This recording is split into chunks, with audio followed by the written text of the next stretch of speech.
All right, I'm going to break down my song High Tide for the Cloudy Language Project. That's gotten over 40,000 streams in the first month. It's probably the best performer I've ever had. So I've never done like a Logic kind of like studio breakdown. So I'm going to go through all the tracks real quick, tell you a little about like how I produced it, how I put it together.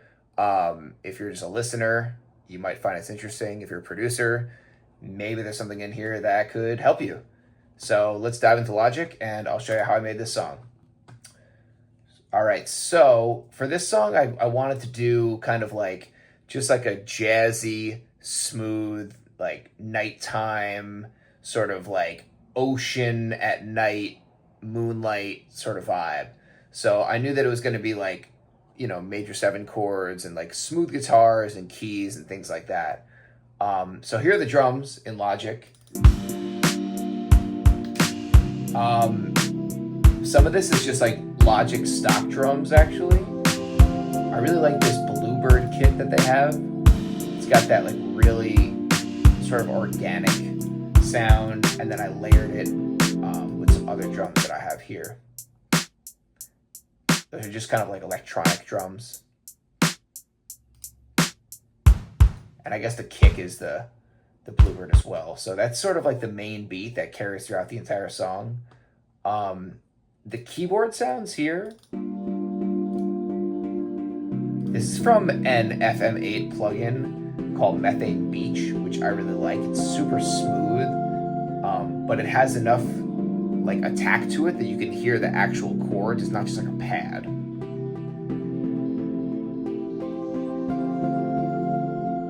There's another one playing here too.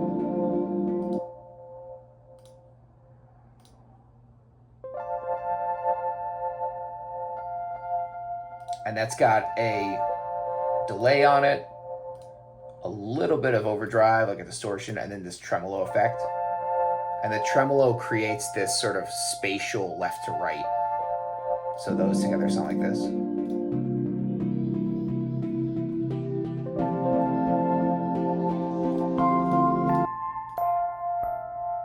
There's also this sort of DX7, kind of like that classic 80s synth sound here.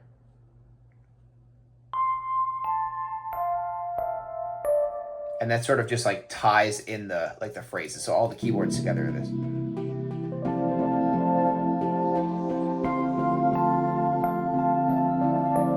So the chords for this song are G minor 7, C7, F major 7, and like just a D minor 7. So it's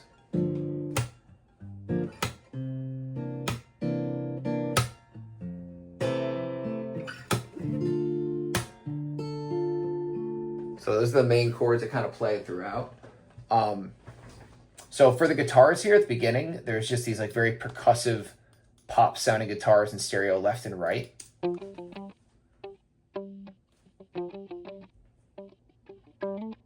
It's kind of like that Michael Jackson, like 1975.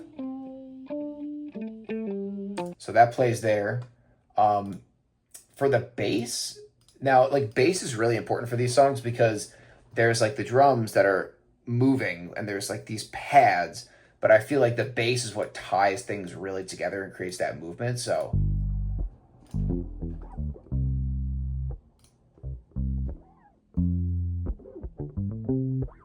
there's a little chorus on there. And I love the chorus and the bass because it kind of gives like that little more like vibey feel to it. So here are the bass and the drums.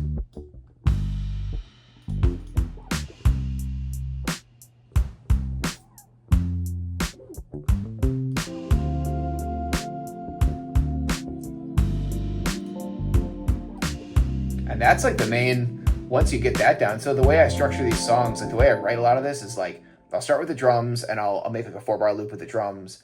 I'll add the pad, just kind of outline those chords. I'll add the bass. And then once you have that, I'm like, all right, well, I already have like sort of the vibe of I know like what I'm going to do with the song as far as like the chords and the movement of it. Yeah, there's one part I want to show you in here too, and it's for the the bridge part, I kind of experimented with these like sort of weird diminished chords here right before the chorus. It's a diminished chord, then a minor chord. There's a song by the singer Pink Sweats that does something like this, and he basically like adds this like really nice sort of like striking diminished chord in the middle, and I feel like that kind of creates that crazy dissonance before you go into that final chorus. So here's what that sounds like again.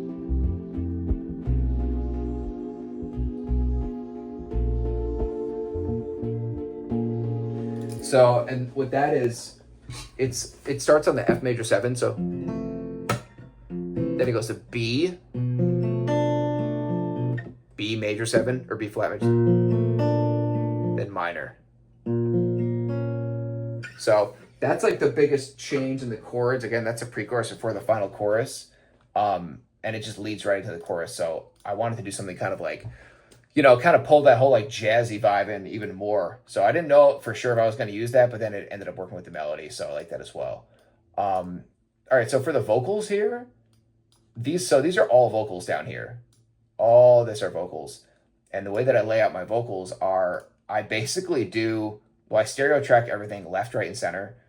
And again, I think like stereo tracking for this type of music is really nice because there's definitely a time and place for like one mono vocal, but having one left, right, and center, and especially if you can like find where that sits in the mix, is just really, really nice. And it just kind of adds like that whole like stereo effect that it's just nice on the ears to listen to. It's like a total preference thing, but I like doing that.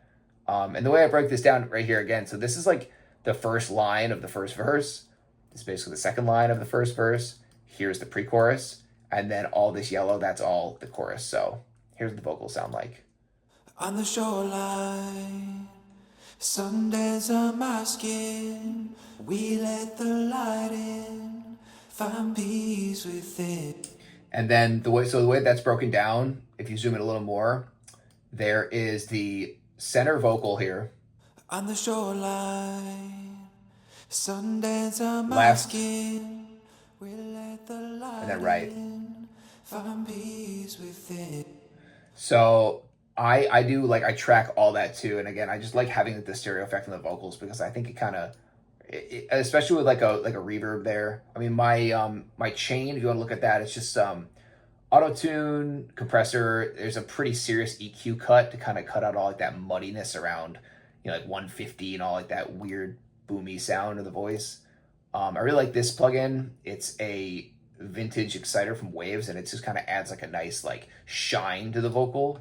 Then I got a gate and a de-esser as well, and then I just have like a bus reverb that I put on everything. So here's the next part of the vocals. In the purple sky, sunset in your mind, we've got it all, just the sand and the time. So the pre-chorus right here, this vocal, this is like what I was talking about before, how there's a time and place for like one mono vocal, and the pre-chorus does exactly that. A water and waves start to climb through the night. And I very intentionally had the auto-tune. Wow, yeah, if you look at this, I haven't looked at this since like the recording, but the auto-tune is pulled like on 100 basically. And that again was like an intentional sort of like stylistic thing. I wanted that to hear that sort of like, like that auto-tune flick sound. A water and waves start to climb through the night. And then you have the stereos right here. Right. To climb through the night. Then the stereo vocals. It's the time. So again, that's a nice way of doing, like, in my opinion, like the mono, because you have one vocal leading into the chorus. So it sounds like this. A water and waves start to climb through the night. And those are those diminished chords, minor. So there's that, and then the last thing is just for the chorus. I'll solo all these chorus vocals. It's all stereo again. There's little harmonies. If I'm lost, can't seem to find my way. Stuck in the high tide and I'm drifting away. Under the moonlight when the night takes the day. Lost in your high tide and I'm drifting away. Some harmonies here. I'm drifting away. And those harmonies, so there's the main one. I'm drifting away. And that's stereo left and right. But then underneath it, I added this little harmony. It sounds like this. I'm drifting away. So then you have like that full sound right here. I'm drifting away. So I thought that was kind of nice to kind of end the chorus. Another thing that was sort of driving me crazy that was interesting is like, so if you listen to this beginning of the chorus here. But if I'm lost, can't seem to find my way. These notes right here. Stuck in the high. So that's 4 notes. Stuck in the high. That's 4 notes climbing up. But the second time I do the chorus, it sounds like this. Seem to find my way. Right here. Stuck in the high. So instead of doing the 4 notes, it jumps to that third note. And that was like, I couldn't figure out why those choruses sounded so different for a while. But I skip a note. Stuck in the high tide. So that's just like kind of like a little like nerdy melody thing there that I really liked and kind of added like a little bit of like it makes it interesting. Like so, the first chorus and second chorus aren't exactly the same. And here's this guitar part after the chorus that I really like. It's kind of like a 50s sound, very clean.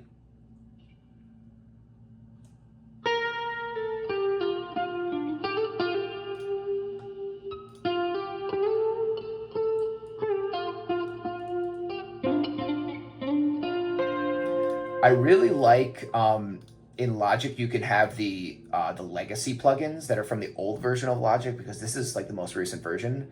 And there's a guitar called 80s Clean, and actually those early guitars too, the pick guitars, that's the same preset as well, but it has like a chorus on it and a little bit of like a gain from the amp.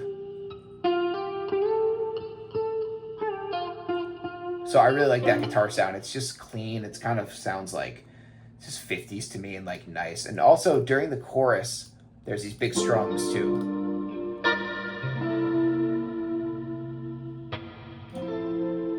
This plugin right here, ROM, is an amazing plugin. It's like this big washy reverb. I use it on a lot of stuff. I use it on vocals sometimes too. So yeah, that's during the chorus, and then everything else kind of drops down to the verse, and then of course at the pre-chorus, no drums. Water and waves start to climb through the night. It's the time, but if I'm lost, can't see. So yeah, that all kind of ties in together. So like lyrically for this song, like I like to write songs about like more like visual stuff or like more scenes that I think of. And the idea of this song was like the chorus was going to be about nighttime on the beach and like the tides coming in. And it's kind of like this, sort of like this darker image as opposed to the verses, which were like, in the sun and all that stuff. The verses are more about the daytime on the beach. So it's like you're in the sun and you're hanging out, but then the night comes and it's like moonlight and the high tide and things like that. So it's not like a typical love song or anything like that. It's more about just a visual that I have and just like that sort of like black and white, like kind of dichotomy between like the day on the beach and then the night on the beach. So that's pretty much it. And then there's just a bunch of layered vocals at the end. I try recently not to make these songs too long. I like to just do like verse, pre-chorus, chorus, verse, pre-chorus, chorus, chorus, and then I'm out of there. So this is the first breakdown I've ever done on Logic. I hope this makes sense. If you're a producer, maybe you learned something about that. I also, real quick, there's a couple splice samples too, like just a shaker. And there's a couple really nice fills that I like from Splice, like kind of right before the chorus, if you can hear that, like. But if I'm lost, can't seem to. Yeah, I mean, if you listen to just the drums here, I really like the fill. Have the crash right there too. So yeah, it's just kind of building out the loops, expanding it out to about 3 minutes and writing all the parts. So again, High Tide. This song's doing really well. It's on Discover Weekly right now. It's going crazy on like release radar. So I figured this would be a good song to do my first breakdown. So thanks again for watching, and I'll catch you in the next one. But if I'm lost, can't see